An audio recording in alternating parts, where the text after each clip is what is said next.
Ketika aparat negara tidak lagi bersikap netral, yang kemudian jadi korban adalah lembaga negara. Karena itu bagi pribadi-pribadi yang punya aspirasi pribadi, jangan gunakan negara. Bila Anda ingin memiliki aspirasi pribadi, keluar dari negara, mundur dari negara, laksanakan aspirasi pribadi Anda. Tapi kalau Anda menggunakan negara untuk aspirasi pribadi, maka Anda telah merendahkan negara, Anda telah menurunkan derajat negara, dan lebih parah lagi, Anda membuat rakyat tidak percaya pada negara. Karena kepentingan aspirasi pribadi, aspirasi kelompok, menggunakan tangan negara. Jadi, di situ yang akan kita perbaiki. Bukan orang tidak boleh punya aspirasi pribadi, silahkan punya aspirasi pribadi, tapi jangan gunakan negara untuk aspirasi pribadi. Bedakan kepentingan pribadi dengan kepentingan negara. Begitu seseorang dilantik, disumpah, maka tanda tangannya, ucapannya, perbuatannya adalah atas nama negara, bukan atas nama pribadi.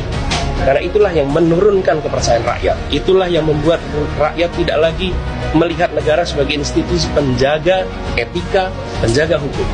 Ini perubahan yang akan kita kerjakan, kita mengembalikan marwah itu. Assalamualaikum warahmatullahi wabarakatuh. Alhamdulillah wassalatu wassalamu ala rasulillah. Saya ingin bicara langsung dengan Bapak Joko Widodo selaku Presiden Republik Indonesia. Kenalkan Pak, nama saya Yudi Pramuko. Sehari-hari pekerjaan saya tukang pisang coklat di warung yang saya sewa. Baru 3 bulan terakhir, dan banyak saya mengamati gerak-gerik pikiran-pikiran Bapak selaku Presiden, dan juga pandangan-pandangan yang tajam dari tokoh-tokoh yang menyerang Bapak. Karena banyak waktu saya mengamati channel-channel seperti Novel Baswedan, Refli Harun, maaf, maaf, saya kena infeksi paru jadi mudah sesak napas, dan ini juga maaf Pak, itu ada di belakang karena tadi hujan jemuran, saya angkat itu daster istri saya. Ruangannya maklum nggak ada lagi, dan saya juga merasa tidak cukup cadangan intelektual saya, makanya saya belajar dari channel-channel Renat Kasali, kemudian Abraham Speak Up, Refli Harun, banyak Bambang Wijoyanto, siapa lagi ya, Gita Wirjawan, juga wawancara yang menarik Gunawan Muhammad dengan Rosiana Silalahi, dan dia mengatakan, Pak, siapa lagi yang bisa kita percaya sekarang, katanya. Mahkamah Konstitusi nggak bisa dipercaya, kemudian KPK nggak bisa dipercaya, kemudian Presiden Jokowi yang kita cintai tidak bisa dipercaya. Saya kaget karena dia itu adalah pendukung Bapak yang sekarang bertobat kira-kira. Diwawancarai oleh Rosiana Silalahi di Kompas TV. Begitu juga pendukung Bapak yang sangat militan, yaitu Islah Bahrawi, Pak. Itu dia katanya memasang badan untuk membela Bapak selama 2 periode, tapi sekarang dia justru menghantam Bapak sendiri. Di Profesor Renat Kasali di podcastnya, Islah Bahrawi mengatakan bahwa Joko Widodo adalah penjahat demokrasi.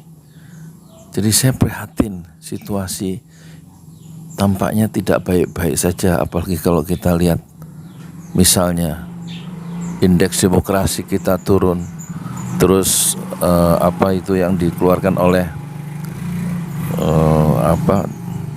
Transparansi Internasional, perception, apa itu bahasa Inggris itu, Corruption Perception Index, itu turun anjlok dari 38 ke-34. Jadi kita adalah bagian dari 50 negara yang paling korup di Indonesia, Pak. Somalia yang angkanya 16, sementara negara paling bersih adalah 98. Termasuk Singapura, negara yang bersih dari korupsi. Kita 34, kata Rocky Gerung, Pak, yang juga saya amati pikiran-pikirannya selain Ihsanuddin Nursi dan juga kemudian Faisal Basri yang tajam itu.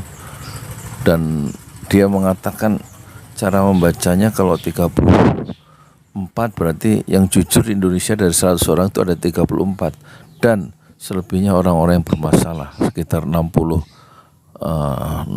orang ya. Iya, luar biasa ya negara kita. Ternyata tidak sedang baik-baik saja, Pak. Saya juga merasa anak-anak saya itu susah ya mencari pekerjaan meskipun mereka sarjana.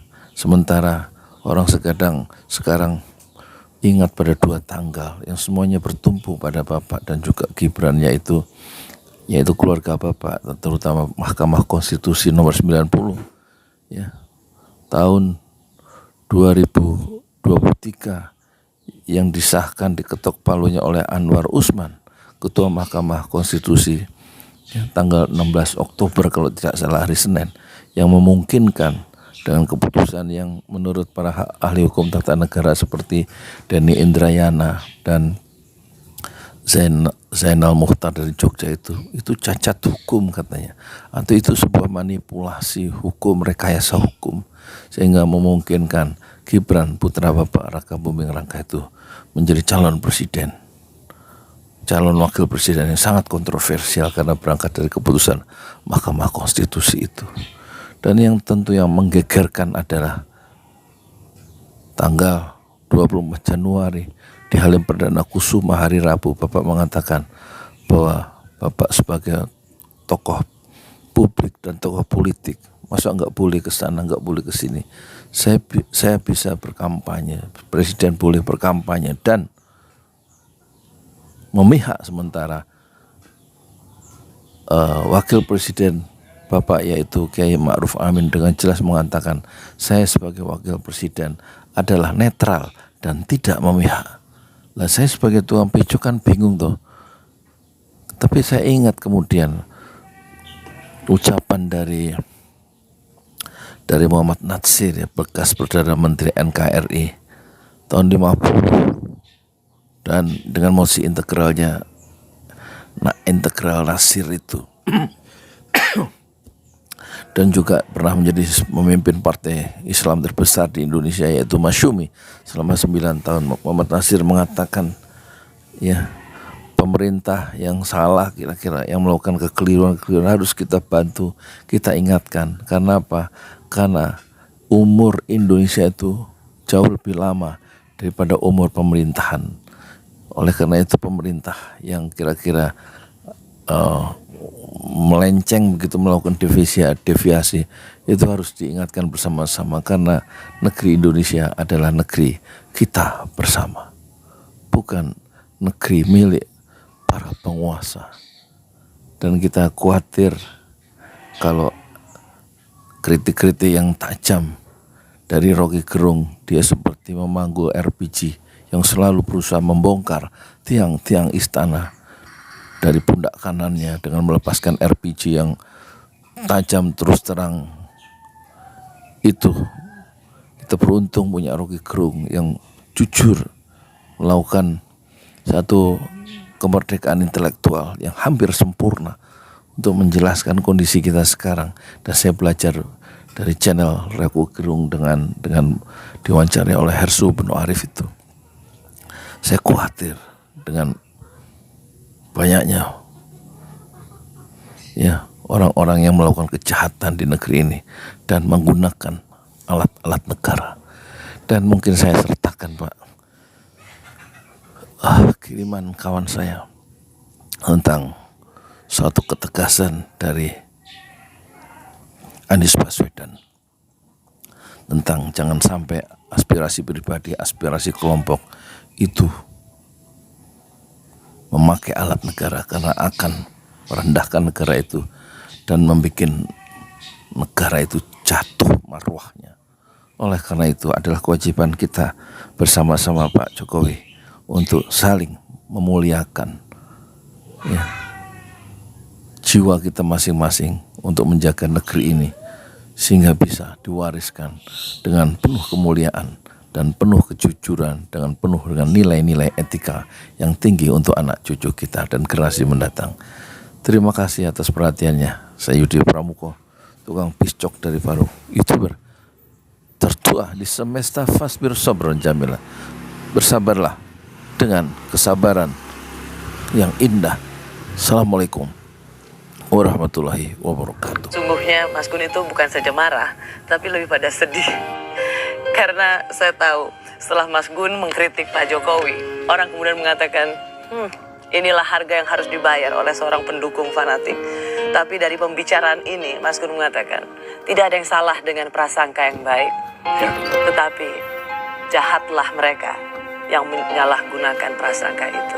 Tepat sekali, Harus. Terima kasih. Jangan merasa bersalah, Mas Gun. Saya merasa bersalah kalau saya membiarkan hal-hal yang tidak berbahaya bagi generasi yang akan datang. Masih ada harapan. Ya, dibikin harapan. Di jalan Allah.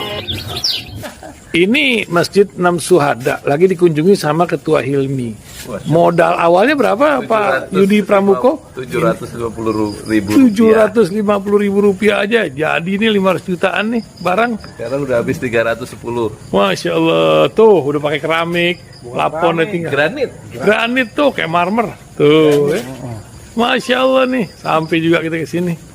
Masjid Enam Syuhada, ngapa namanya Masjid Enam Syuhada, Ya, Pak Yudi? kita mau mendokumentasikan perjuangan dakwah nama anak muda pengawal Habib Rizik Syihab itu. Masya Allah. Yang dibunuh sama orang jahat di kilometer 50. Kilometer 50 ya. Itu kan simbol memperjuangkan dakwah itu kita harus memberikan segalanya untuk Islam kan ya, untuk Masya dakwah Islam. Allah. Dan nama anak muda itulah yang sudah memberikan segalanya untuk Islam. Masya Allah. Kita Apa nanti nama pemuda itu ada juga di sini mungkin diterahkan? Mungkin namanya 6 syuhada. 6 syuhada Iya, itu, 6 syuhada dipasang di sini, 6 syuhada.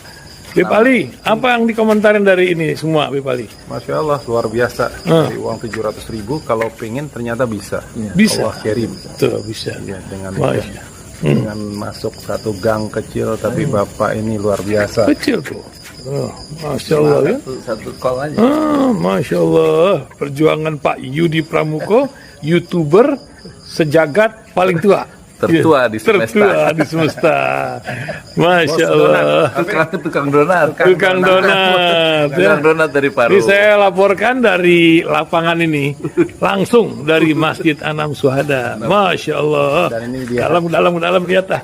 Tuh lihat tuh masjidnya, tuh imamnya di situ tuh. Malam-malam lagi kita. Masya Allah. Masih kurang nih. Atapnya katanya transfer aja.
Out of your mouth, you